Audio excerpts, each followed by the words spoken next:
4.5 বছর কোথায় ছিলেন মানুষ জানে না। আবার ভোট এসেছে, আবার নাটক করতে হবে।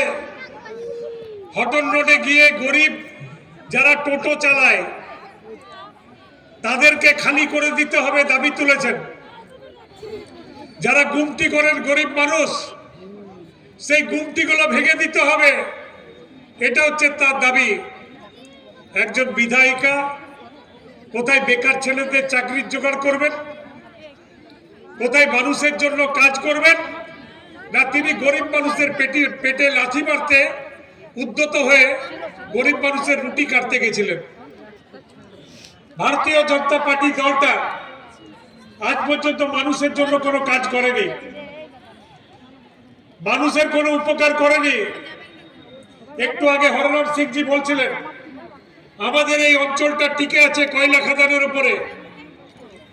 একসময় কয়লা খাদান প্রাইভেট ছিল, জাতীয়করণ করা হয়েছিল, কিন্তু বর্তমানের সরকার একের পর এক কয়লা খাদান বন্ধ করে দিচ্ছেন অথবা প্রাইভেট মালিকের হাতে।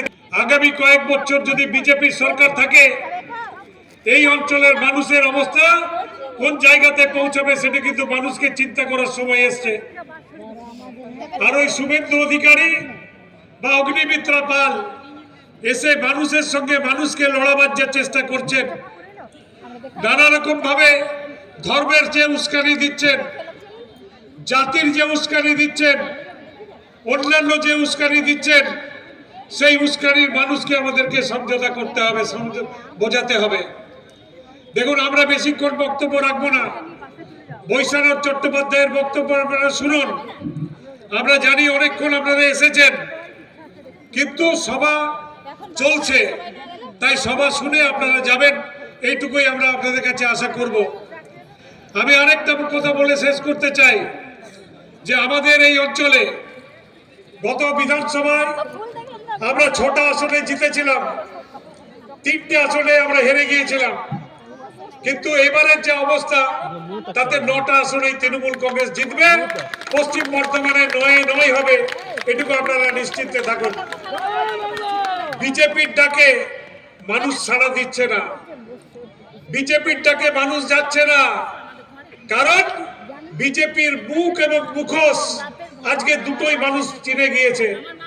যে মুখোশ নিয়ে তারা ঘুরে বেড়ায়, সেই মুখোশের পিছনে তাদের আসল যে মুখ, সেই মুখটা কিন্তু মানুষ জানতে পেরে গিয়েছে। আজকে দেশের সম্পত্তি বিক্রি হয়ে যাচ্ছে, একের পর এক হাওয়াই আড্ডা বিক্রি হয়েছে,